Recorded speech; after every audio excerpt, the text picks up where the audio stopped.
Okay, no, last time I clicked OK, and that's when it went out. So I'm not going to click OK this time. Oh, you're not going to click OK. Okay. Don't click No, no, it OK. is. I mean, will it not record if I don't click OK? It says it's recording. We'll find Okay, out at the end if it okay. has a recording, then We'll we'll wait know till the that it end. recorded. Okay. So so Brian, tell Come me on. about the Great American Shit Show. What inspired you to create it? What's it about? All right. Back in 2019,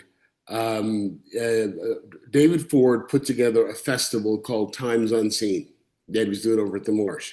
And it was mainly his students writing about just what their experiences were living under Trump. And he asked me if I'd write one.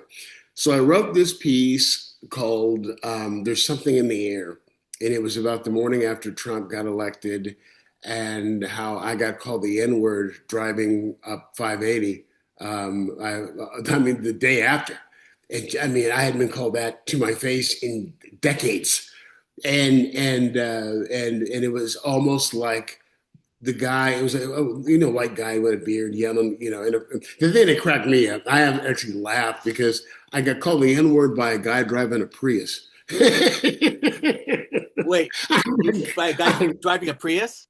Right in a Prius. I got called the N word, not a pickup truck, not a four wheeler. No respect. A guy. So he's basically a racist and an environmentalist at the same time. I mean, it really a Tesla would have been just perfect. Yeah. Well, now, yeah. Now, yeah, yeah. Yeah, so So that was the first that's part of that piece, horrible. and Charlie Varon, our friend Charlie Varon was happened to be in the audience, and I wasn't even like all the way backstage, and he was on my heels. He goes, "We got to do something with this. We got to do something with this. Let's do something with this."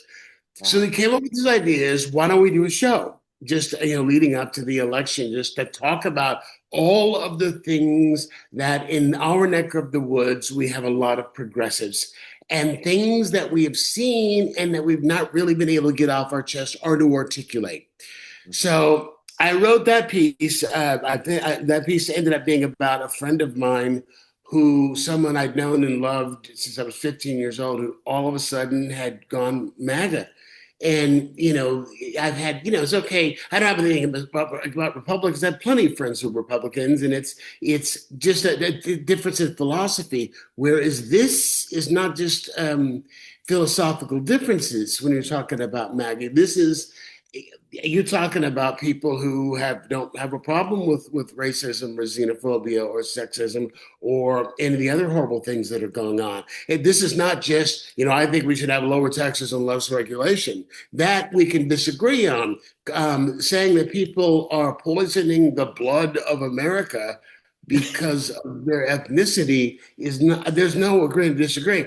So I Well, wrote. I mean, straight up fascist. I mean, it's just Oh, no question, no yeah. question. So I wrote that piece, and then I wrote a second piece, and Charlie wrote two pieces, two really funny pieces, and we needed a name, and I came up with it. I go, this is just such a shit show. This whole thing is a shit show. And I go, let's call it the Great American Shit Show. So we did it, and we tried it out. Just I did a monologue, he did one, I did one, he did one. The whole show runs about an hour, and it sold out. So we decided we're going to do this as many places as we can until the election. So we come up to 2020 and the shutdown happens. So we've got to stop it. But then Biden won. So I thought, okay, I'm done. Don't do this anymore. And is the shit show over? It's all big yes. I go, It that's has it. become irrelevant. Yeah, It's a relic. I don't have to worry about this anymore. Okay, so those are horrible times. so then he runs.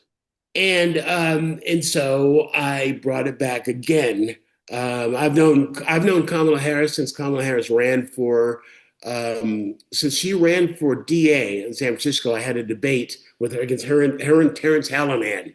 I had a debate on the radio with them, and I'd never heard. Most people never heard of her. She like whipped his entitled butt basically and became DA. And I thought she's going to cream him in Trump debates, but I'm still going to go and I'm still going to tell the show. So Charlie is kind of semi-retired from performing. So I wrote two new monologues, and so that there were four, and I did it. And same thing, we ended up with great crowds, and it's part social commentary, it's part comedy, it's part rally. So I'll never forget this. A week before the election, I go, okay, folks, this is the last time you'll ever see me do this show. I will never do the show again. Thank God. Here we go. So I do the show and thinking she's going to win, and she lost. So yeah, do us a favor, Brian. Don't ever say that again. just to be safe. Clearly, I jinxed it. So inauguration day's coming up, and I go, I'm not watching this. And I thought, a lot of people probably in this neck of the woods certainly are not watching this. Why don't I do this show again? And so I checked Marin Civic, and they were open, and I booked it. This is like on a few weeks' notice, and it's sold out. And I wrote some new pieces.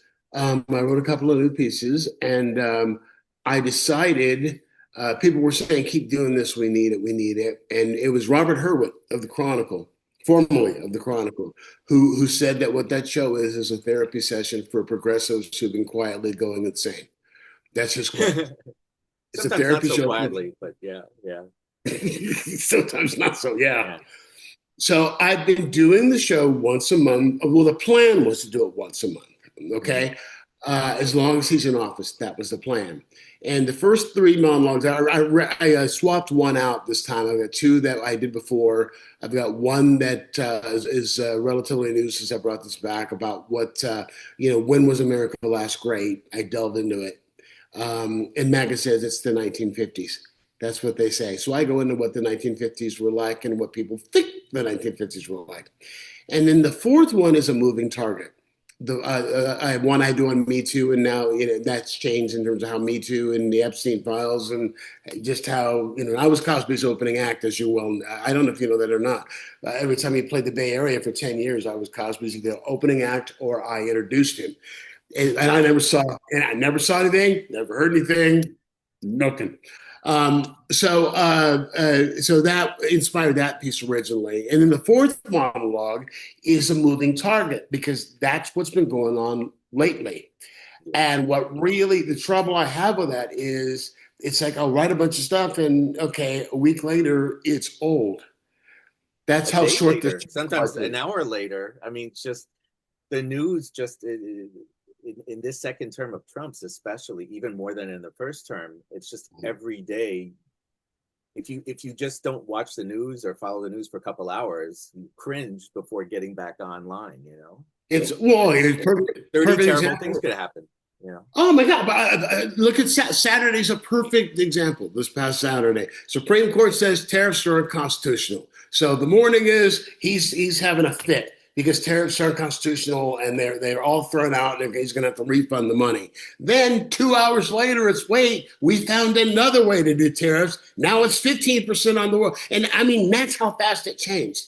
Now it's insanity.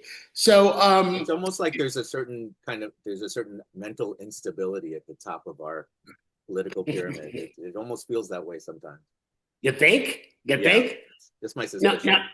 Now, here's the interesting thing, and here's why I'm so grateful that you invited me to do this at the festival. Is, as I told you, the plan was to do it once a month, and pretty much everywhere it goes, it sells out, because the fact they do it once a month, so many people just want to come. They said they leave and they feel better. Once he went after the NEA, all of a sudden, I can't get theaters. I'm having trouble with theaters in terms of nobody will come out and say it, but I'm talking about a perfect example is a theater in the East. Well, I'm not going to say where it is. There's a theater here in the 9 Bay Area counties. It's a smaller theater, small theater, a couple of hundred seats. And, went in, did the show in like February or March of last year, sold it out. And the idea was to come back maybe 3 months later and do it. They go, yeah. So we start talking dates, and all of a sudden it's, we're doing Guys and Dolls that week. Then it's, come back at Christmas and do your Christmas show. And I go, that's weird. And so then it was, okay, so then there's another theater that I've been playing I've got like 7 shows and I rotate them and and such. Just like you do. I do things in rep a lot of times. And I was on the calendar and it was advertised. And I was called and told, we can't do it. And I go, what do you mean we can't do it? They said, well, we're a nonprofit. We got a board of directors, and we've got two members of our board who are MAGA who said, no, we can't do it, who put the kibosh on it. And then there are other theaters that are afraid, even if they're not getting money from the federal government in terms of government grants, they still have donors. And you have an administration that will weaponize the IRS against donors or against companies, or put their practices under extra scrutiny just to cause them grief. And for a lot of these, they're doing exactly what they wanted to do. It's easier for some of these donors to just go, you know what, I don't want to be involved with the whole. I'm just going to stay away from that whole thing. We'll back at anything else you do. But if this is going to be part of it, we can't be associated it's with just it. chilling. It's, even though it's happening and we see so many people bending the knee, but it's so horrifying and depressing that people who are the gatekeepers for what we do, which is communicate to people, that they'll, out of fear, they'll shut down the message if they're afraid that message might get them in trouble. Well, it's power. I've always thought that part of our job as entertainers and especially as solo performers is to speak truth to power, and that's one of the first things, from what I understand, that Hitler did early on was to chill the arts and try to control and silence the arts as best he could, because where you can't print something in a newspaper for whatever reason, you can reach people a lot faster with the truth by telling them a joke about it than you can by handing them a paper that you expect them to sit down, read, and analyze. What Yeah, it well, is that you read. I mean, I think it's been said, but theater is an empathy machine, and Yeah. uh, and Mhm. when the theater and when the arts are giving people access to their empathy rather than separating them and allowing people to be hateful towards each other, then that's very dangerous, apparently, for fascists. then then it can, but genuinely so. Like, it's genuinely dangerous for them, apparently, Mhm. because as you've experienced, all of a sudden, the opportunities go away. Hmm. So, and I'll give you another perfect example too. So I said, okay, fine, I'll rent theaters. Will partner with organizations like Indivisible and things, and I'll rent theaters so that way I don't have to worry with that. Well, I rented a theater in the Sacramento area, and it was a good sized theater that we could have filled. We filled, 400 or 500 seats, and I filled that with the show before. And one of the reasons we chose that theater was because the fact that they had a huge mailing list. And that as a performer how important that is. If, Oh, if you've sure. got a theater mailing list, then it can let all of their supporters know, and they'll support this. They'll support whatever it is they're putting on the stage. Well, because of the fact that there's an expletive in the title, and whenever we print it, or whenever it's been American, is it American, the expletive, or is it show. show? I think it was Show? show that they No, that they you objected don't want to. to say show. If, Where God there might forbid. be children. Yeah. So what we do is SH asterisk T, and that's how the papers have been able to print it. It's been written about in the papers. So papers, like I'm dating myself. It's going to be in the 19th century. Uh, it's so that anyway they have been able to print it and put it on their sites that in journalistic sites and whatnot. Well, they were able to, after taking our deposit that was non-refundable and everything, tell us, oh, by the way, we can't put you on the mailing list, because of which would have been the main way to fill the place up, well, to get people to know about the show. Aside from, it's always a crapshoot if you can get something written about you, or if you can get a TV, a radio, whatever to promote it. They wouldn't put us in the mailing list. They put all their other stuff, but they can't mention us, because and that was the excuse they used. So it's I'm finding places to do it, that it is a lot rougher. Like when Charlie and I, it was not a problem at all. But now they're just, and rightfully so. They have reason to be scared. They have reason to be Reason to afraid. be scared, but if they're in the arts or if they're in the business or habit of presenting artists, then they should be courageous as well, Mhm. in my Would opinion. think so. Yeah, but well, I can say definitely at the Marin Shakespeare Company, MAGA has not shut down any of our options, is not controlling us in any way. And the Great American Shit Show will both be spelled out without even a little asterisk or anything. Oh, really? You're going to spell it out? You're actually going to say what? This is Shakespeare, man. This is a Shakespeare company.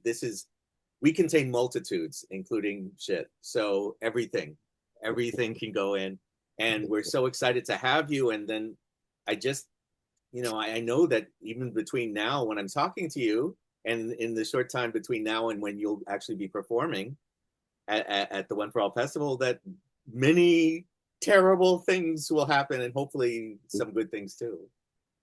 No. Now you're just being delusional. Nah. Yeah. Between now and then, nah. No, Thanks for that correction there. But I'm very much, as always, looking forward to seeing you. And thank you so much, Brian, for. Oh, thank you, Josh. And it's an honor. It's an honor to have been asked, and I know this is a huge undertaking for you to do this, and I'm excited. I'm looking at your lineup and who you got coming in, and it is going. Even if you can't make my show, go to the others. You got Marga, you got Dan Hoyle. I mean, there's some amazing it's really folks that lined up there. Super proud of the lineup. It's going to be wonderful. It's awesome. Going to be really fun for me. So, and then you collapse. Don't prepare. I'm going to give you a tip as a producer, because I produce thousands of shows. Here's my biggest tip to you: the day after the festival. What's the last day of the festival? What day does it close? March 22nd. Okay. Don't plan anything for the 23rd and 24th other than to sit on your butt in front of the TV. You're not babysitting. You're not doing errands. Your wife's going to have to understand because you're going to run on adrenaline from now until then. And then all of a sudden, boom, you crash. It's like a sugar high when the sugar's gone. And you're going to have to, why am I so tired? Well, because you've been running marathons. So I am taking that under advisement. I'm going to clear my calendar. If any yachting regattas want to invite me, which has never happened, don't pick the days right after the festival, because I'm sorry. That's it. So great. Well, thanks so much, Brian. Wonderful talking to you, and I look forward to seeing you very soon. All right. Thank you, my friend. Take care. You too.